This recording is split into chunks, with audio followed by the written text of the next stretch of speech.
10분 가정예배 오신 여러분들 진심으로 환영합니다. 오늘은 소원 함께 찬양하시죠.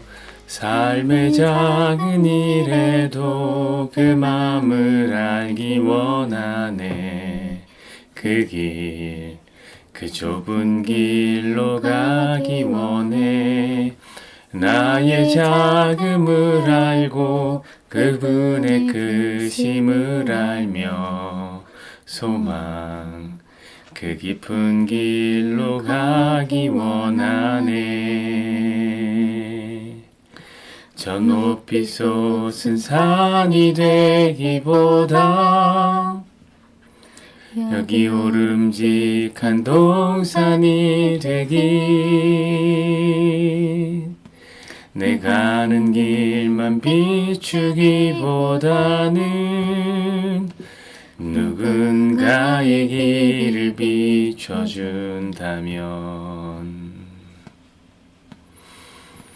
내가 노래하듯이 또 내가 얘기하듯이 살길 난 그렇게 죽기 원하네. 삶의 한 절이라도 그분을 담기 원하네. 사랑 그 높은 길로 가기 원하네. 오늘 말씀은 시편 127편 말씀입니다. 1절부터 5절 전체 말씀입니다. 교독하시죠. 여호와께서 집을 세우지 아니하시면 세우는 자의 수고가 헛되며 여호와께서 성을 지키지 아니하시면 파수꾼의 깨어 있음이 헛되도다. 너희가 일찍이 일어나고 늦게 누우며 수고의 떡을 먹음이 헛되도다. 그러므로 여호와께서 그의 사랑하시는 자에게 잠을 주시는도다. 보라, 자식들은 여호와의 기업이요 태의 열매는 그의 상급이로다. 젊은 자의 자식은 장사의 수중의 화살 같으니 이것이 그의 화살통에 가득한 자는 복되도다. 그들이 성문에서 그들의 원수와 담판할 때에 수치를 당하지 아니하리로다. 아멘. 오늘 말씀을 중심으로 해서 작은 것들을 위한 시 혹은 변호라는 제목으로 함께 말씀 나누겠습니다. 이 시는 솔로몬의 시입니다. 그러니까 지혜의 시겠죠. 솔로몬은 지혜의 왕이잖아요. 그런데 너무 안타깝게도 이 시는 그동안 너무 지혜 없이 읽혀져 왔습니다. 솔로몬은 전혀 그런 의도로 이 시를 쓴 게 아닌데 오히려 정반대로 해석을 한 거죠. 그래서 너무 오해가 쌓였습니다. 그 결과 이 시로 인해서 상처를 받은 사람이 참으로 많습니다. 예를 들면 불면증을 가진 사람들이 그렇고요. 또 자식이 없는 사람들이 그렇습니다. 우리 2절 말씀을 한번 볼까요? 너희가 일찍이 일어나고 늦게 누우며 수고의 떡을 머금이 헛되도다. 그러므로 여호와께서 그의 사랑하는 자에게 잠을 주시는도다. 아멘. 뭐라고 합니까? 여호와께서 사랑하시는 자에게 잠을 준다고 합니다. 사실 이 말씀은 그동안 너무 문자 그대로 우리에게 받아들여졌습니다. 사랑하시는 자에게 잠을 주신다. 저는 그런 말을 많이 들었습니다. 예수 믿으면 불면증 다 치료돼요. 그 말씀의 근거가 이겁니다. 실제로 그런 간증도 많이 들었어요. 그러니까 말씀을 문자 그대로 받아들인 거죠. 자, 그런데 그렇다면 바로 문제가 생겨버려요. 뭐가 문제냐? 제가 문제입니다. 저는 잠을 잘 못 잡니다. 불면증까지는 아니지만 약간의 수면 장애가 있어요. 그러니까 이 말씀을 문자 그대로 받아들이면 저같이 잠 못 자는 사람들은 하나님께 사랑을 받지 못하는 사람이 돼요. 왜냐? 그 대우 명제가 항상 참이잖아요.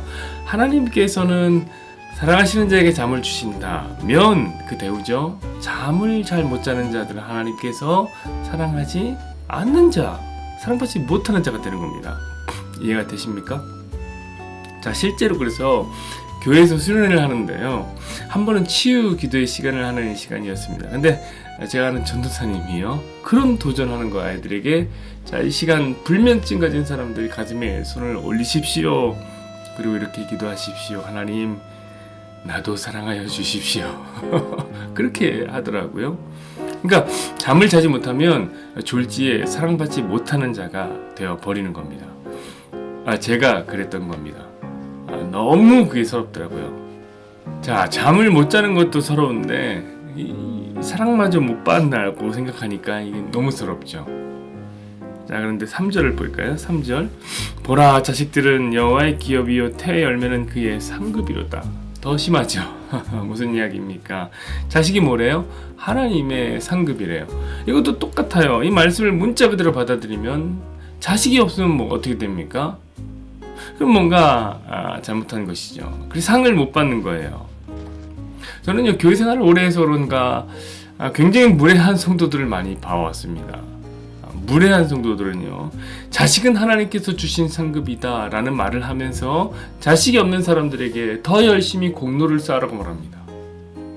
그럼 하나님께서 자식을 줄 거라고 확신까지 하면서 확인사살을 해버리죠. 심지어는 결혼을 하지 않는 비혼 형제 자매들에게까지 같은 맥락으로 저는 메시지를 전하는 걸 봤습니다. 자식은 하나님이 주신 상급이기 때문에 결혼 꼭 해야 되고 자식도 가져야 돼요, 이렇게 권면하는 사람들도 있습니다. 근데 그런 사람들은 그것이 얼마나 자식 없는 사람들에게는 폭력적인 말인지를 잘 몰라요. 그러나 저는 압니다. 왜냐? 저도 자식이 없거든요. 물론 모르죠. 앞으로는 되게 많이 가질지도 모르지만 어쨌든 지금은 없습니다. 근데 자식이 없는 것도 서러운데 여러분, 꼭 뭔가 내가 잘못해서 자식을 못 갖는다고 말하니 이거 얼마나 서럽겠습니까?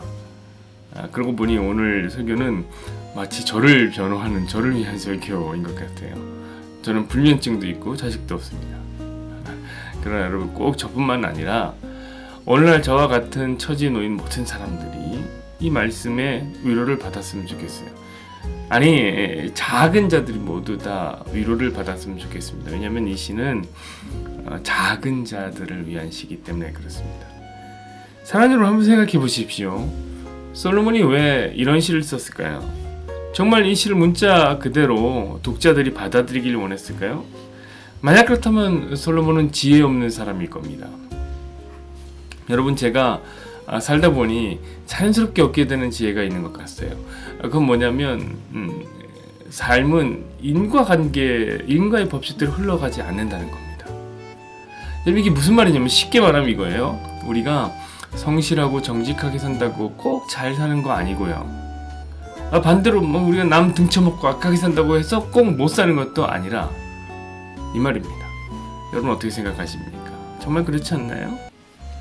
더 나아가서 여러분, 하나님께 사랑받는 사람들이 정말 모두 다 잠을 잘 자는 거 아니에요. 제 주변에 보면 하나님을 사랑하고 하나님의 사랑을 받는 귀한 형제자매들이 잠을 잘 못 이루는, 그래서 힘들어하는 사람들도 많아요. 자, 최선을 다해 하나님을 섬기는 부부에게 자식이 없을 수 있는 거예요. 너무 많이 봤어요.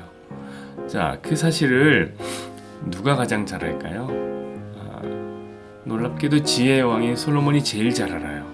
자, 전도서 우리 7장 말씀을 한번 볼까요? 7장 14절 15절입니다. 형통한 날에는 기뻐하고 곤고한 날에는 되돌아보아라. 이 두 가지를 하나님께서 병행하게 하사 사람이 그의 장래를 능히 헤아려 알지 못하게 하셨느니라. 내 허무한 날을 사는 동안 내가 그 모든 일을 살펴보았더니 자기의 의로움에도 불구하고 멸망하는 의인이 있고 자기 악행에도 불구하고 장수하는 악인이 있으니. 여러분, 이 말씀이 뭐예요? 이 세상은 인과응보대로 돌아가지 않는다. 누가 썼어요? 솔로몬이 썼어요. 자, 그럼에도 불구하고 사람들은 솔로몬의 시를 가지고 아픈 사람들을 더 아프게 만들고 작은 자들을 더 작게 하려고 합니다.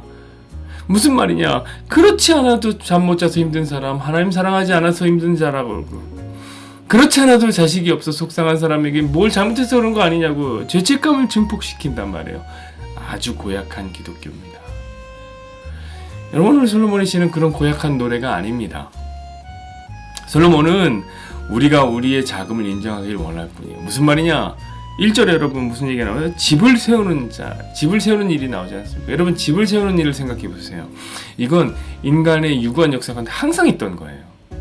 집 안 짓고 산 적이 있어요? 자, 밤을 지키는 파수꾼에 대한 이야기는 어떻습니까? 이건 마찬가지로 항상 하는 거예요. 지금도 군인 아저씨들이요, 밤을 지켜주고 있어요. 자, 그럼 잠을 자는 일은 어떻습니까? 두말할 것 없죠. 가장 자연스럽고 일상적인 얘기예요. 그 중에 가장 자연스럽고 일상적인 얘기 뭘까요? 아이를 낳는 일이죠. 여러분, 이것은 인류의 유구한 역사 가운데 가장 보편적인 일이에요. 자, 남자와 여자가 만나 가정을 이루면 그 사랑의 열매로 자식이 태어나는 거. 인간은 그렇게 만들어졌고 그렇게 종을 유지하면서 살아왔습니다. 너무나 자연스러운 자연의 섭리죠. 그런데 그 모든 당연하거나 너무나 자연스러운 일이 결코 자연스럽지 않다는 거예요. 우리 하나님의 인도하심이 그 안에 있다는 고백입니다. 그러니까 오늘 본문을 가만히 보면 결코 하나님을 끌어들일 필요가 없는 그야말로 당연한 일들 속에도 여전히 하나님이 계시다는 그런 신앙의 고백을 지금 솔로몬이 하고 있는 겁니다. 우리가 살아가는 그 모든 일이 결코 당연하거나 자연스럽게 생각할 이유가 없다. 그 안에는 항상 하나님의 인도하심과 사랑하심이 머물러 있다는 의미예요. 그러니까 이 시는 뭐냐면 하나님의 크심을 알고, 우리가 찬양했듯이 하나님의 크심을 알고 자기의 자금을 알라는 작은 자들을 위한 노래인 겁니다. 이해가 되시죠? 자, 그렇다면 여러분, 우리가 잠을 못 자는 일은 어떨까요? 우리가 또 자녀를 못 낳는 일은 어떨까요? 여러분, 거기에는 하나님의 인도하심이 없을까요? 아니, 더 있죠. 아니, 자연스럽고 당연한 일에도 하나님의 간섭하심이 있다는 노래인데 그 당연함이 깨지는 아픔의 순간에는 하나님 간섭이 없겠습니까? 더 당연히 더 있죠. 거기 더 큰 뜻이 있어요. 사랑하는 여러분, 우리 삶이요 결코 당연하지 않습니다. 우리의 삶의 모든 순간에는 하나님의 지문이 묻어 있어요. 하나님의 일하심의 결과라는 거죠. 믿으십니까? 그분은 크고 전능하신 하나님입니다. 그러니 그분의 크심을 인정하는 것이야말로 작고 나약한 우리가 이 세상을 가장 지혜롭게 살아갈 수 있는 방식인 것입니다. 아무데나 시간입니다.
이렇게 손을 붙잡고 공동 기도문을 하면서 서로를 축복해 주십시다.